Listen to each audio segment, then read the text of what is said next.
ବାମଣ୍ଡାଠାରେ ଶିବାଜୀ ପ୍ରଭାତ ଶାଖା ପକ୍ଷରୁ ରାଷ୍ଟ୍ରୀୟ ସ୍ୱୟଂସେବକ ସଂଘର ଶତବାର୍ଷିକ ପୂର୍ତ୍ତି ଉପଲକ୍ଷେ ବିଜୟା ଦଶମୀ ଉତ୍ସବ ଓ ପଥ ସଞ୍ଚାଳନ ଅନୁଷ୍ଠିତ।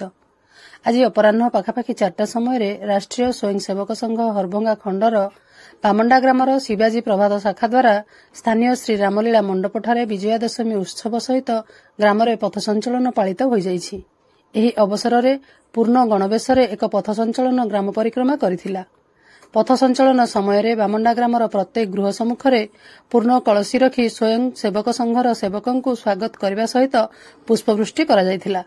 ସଂଘ ଶତାବ୍ଦୀ ବର୍ଷ ପଦାର୍ପଣରେ ସହଭାଗିତା ସେହି ବିପ୍ଳବୀମାନଙ୍କ ସ୍ମୃତିଚାରଣ କରିବା ସହ ଚଳିତ ଶତାବ୍ଦୀ ବର୍ଷରେ ସପ୍ତସୂତ୍ରୀ କାର୍ଯ୍ୟକ୍ରମ ଓ ପଞ୍ଚପରିବର୍ତ୍ତନ ସମ୍ପର୍କରେ ଆଲୋଚନା କରିଥିଲେ। କାର୍ଯ୍ୟକ୍ରମରେ ବିଶେଷ ଅତିଥି ଭାବରେ ଜିଲ୍ଲା ସଂଘ ସଞ୍ଚାଳକ ଶ୍ରୀ ସୂର୍ଯ୍ୟକାନ୍ତ ଦଳବେହେରା, ଜିଲ୍ଲା ଭାରତୀୟ ଶିକ୍ଷକ ମଣ୍ଡଳ ପ୍ରଚାର ସମିତିର ସଦସ୍ୟ ଶ୍ରୀ ବିଜୟ କୁମାର ସାହୁ, ଜିଲ୍ଲା ପ୍ରଚାର ପ୍ରମୁଖ ରଘୁନାଥ ଷଡ଼ଙ୍ଗୀ ଯୋଗ ଦେଇଥିଲେ।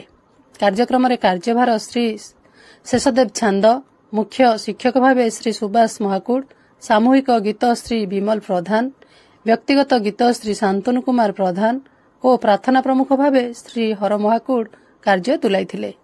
ଏହି ସମାରୋହରେ ସ୍ଥାନୀୟ ବୁଦ୍ଧିଜୀବୀ, ବାଳକ ଓ ବିଶିଷ୍ଟ ବ୍ୟକ୍ତି ଯୋଗ ଦେଇଥିଲେ। ବୌଦ୍ଧରୁ ବୈଦ୍ୟନାଥ ସାମଲଙ୍କ ରିପୋର୍ଟ, ମୋ ଜିଲ୍ଲା ଖବର।